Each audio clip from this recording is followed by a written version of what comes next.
चुना, प्रेसिडेंट सहयोग cooperative society limited के। हम इनसे उनका अनुभव, उनका परामर्श और जो भी बातें हैं वो हमसे सुनना चाहेंगे। धन्यवाद। अब तो अपनी तबीयत भी जुदा लगती है, सांस लेता हूँ तो लगती है। अस्सलाम वालेकुम।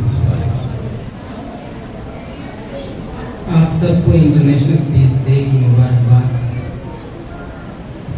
एक दिन की पीस ये बताती है कि हमको 364 दिन बेचैन रहने की दावत दी जाती है।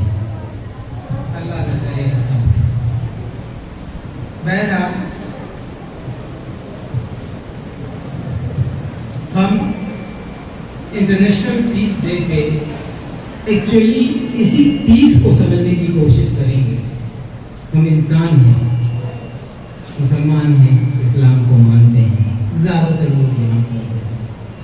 अगर इंसान के वजूद की बात की जाए तो जिस दिन इंसान के वजूद को रखा गया था, अनरेस्ट, रिफ्ट और एग्जिस्टेंस के सवाल उसी दिन खड़े हो गए थे। अल्लाह ताला ने आदम अलैहिस्सलाम को बनाया था तो इब्लीस अलैहिस्सलाम बेचैन हो गए, अपने ईगो से हार कर बागी हो गए।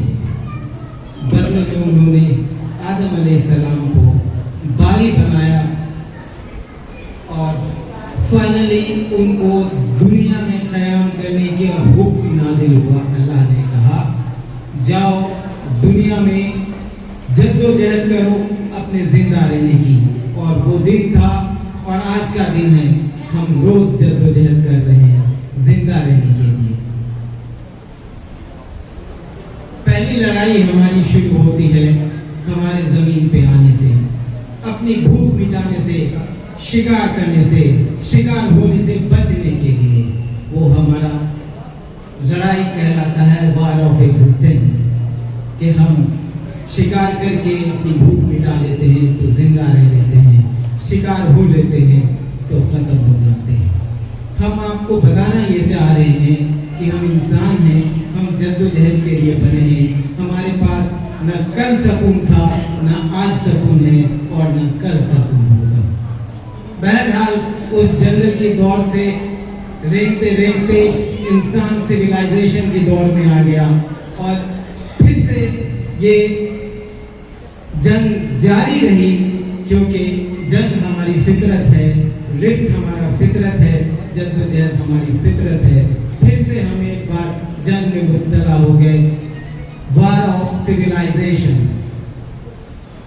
हम आपको ये सारे जंगों के बारे में, इतने सारे वार के बारे में बताना इसलिए चाह रहे हैं कि इन छोटी छोटी लड़ाइयों से हम इंसान मायूस नहीं होना चाहिए। हमें हिम्मत करनी चाहिए, हमको हौसला रखना चाहिए कि हम जब से पैदा हुए हैं, जब से इंसान का वजूद दुनिया में आया है, तब से हम लड़ते ही आ रहे हैं।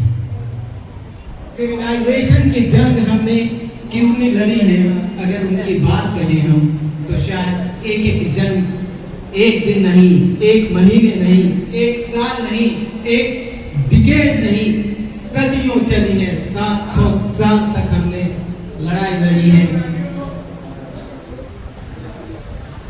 रोमन और पर्शियन 700 साल तक ऐसे ही हमने क्रूसेडर्स और मंगोल की लड़ाई लड़ी है।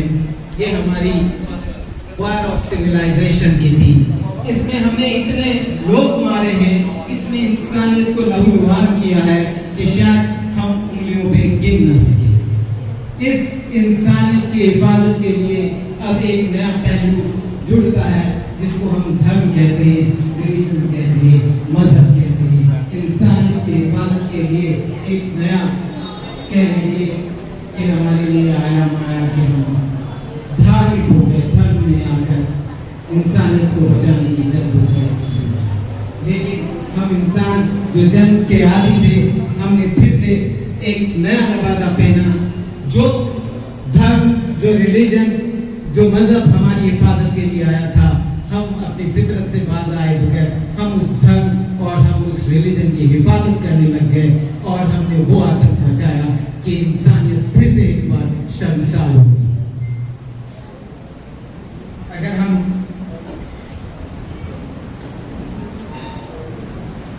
हमने 750 साल तक मुस्लिम और क्रिश्चियन की जंग लड़ी है। कितनी जानें ली है, कितना लहूलुहान किया है, मैं गिनकर नहीं बता सकता। लाखों नहीं, करोड़ों नहीं, उससे भी ज्यादा। धर्म की जंग लड़ते लड़ते जब हम थक गए और हमें थोड़ी मोहलत मिली, तो हमने उस मोहलत को एंजॉय नहीं किया। हमने कहा क्या करते हैं, तो कम से कम हम अपने मजहब के बीच ही कुछ लड़ते हैं। आपको बता दूं कि 17वीं शताब्दी में क्रिश्चियन ने अपने सेक्ट में प्रोटेस्टेंट और कैथोलिक ने 30 साल तक लड़ाई लड़ी है। और कितने खून बहाए होंगे, 80 लाख से लेके 100 लाख लोगों तक को कत्लेआम कर दिया था। पूरा यूरोप, पूरा इंग्लैंड आप कह सकते हैं कि उस खून से लबरेज हो गया होगा। जब वो शांत हुए, ऐसे में इंटर रिलीजन के अंदर की लड़ाई को अगर समझने के लिए हो तो हम मुसलमानों के बीच कई शिया और कई सुन्नी होंगे। सब जानते होंगे कि हम 1400 साल से किस लिए लड़ रहे हैं और किस तरह से लड़ रहे हैं और कितना खून बहाया है।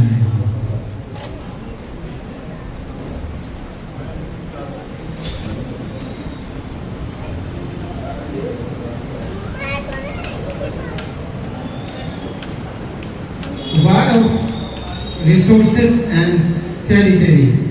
हम अगर 21वीं सदी की लड़ाई को जोड़ते हैं तो हमको लगता है कि इन सारी चीजों के मजमूए के तौर पे 20वीं सदी में लड़ाई लड़ी है।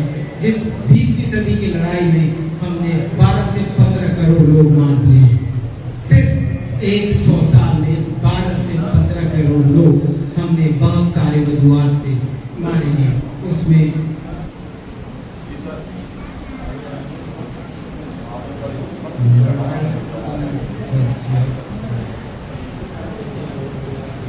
लड़ाई की वजह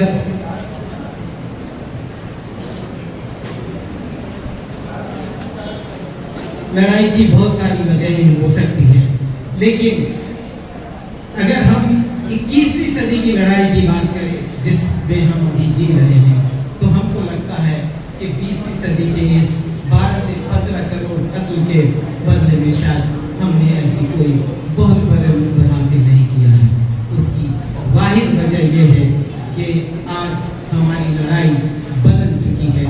आज न हम सर्वाइवल की एग्जिस्टेंस, आज न हम सिविलाइजेशन की लड़ाई लड़ रहे हैं, न रिलीजन की लड़ाई लड़ रहे हैं, न टेरिटरी की लड़ाई लड़ रहे हैं, न वेल्थ की लड़ाई लड़ रहे हैं, न रिसोर्सेज की लड़ाई लड़ रहे हैं। आज हमारी लड़ाई फिर से पहली लड़ाई पे आ गई है, वार ऑफ एग्जिस्टेंस पे, सांस की लड़ाई पे। हम कहते हैं हमें सुकून से एक सांस लेने दो, वो कहते हैं हमें साफ सांस लेने दो।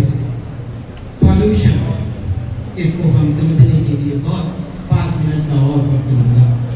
18वीं शताब्दी में हमारी आबादी महज 100 करोड़ थी।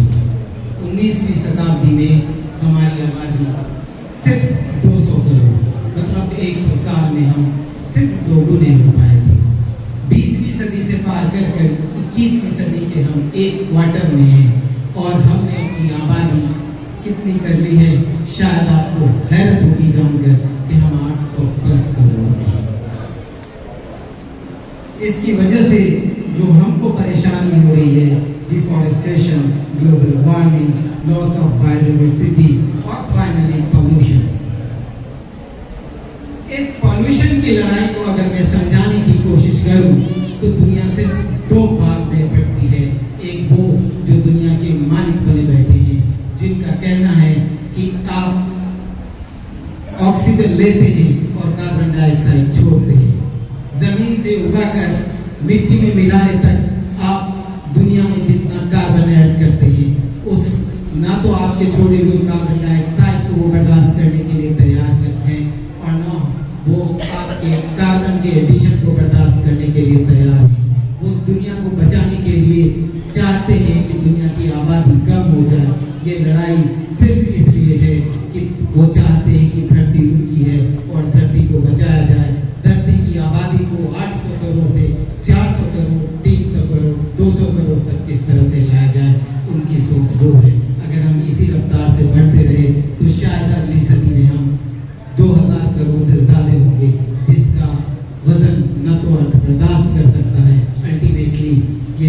लिए डिजास्टर है और लड़ाई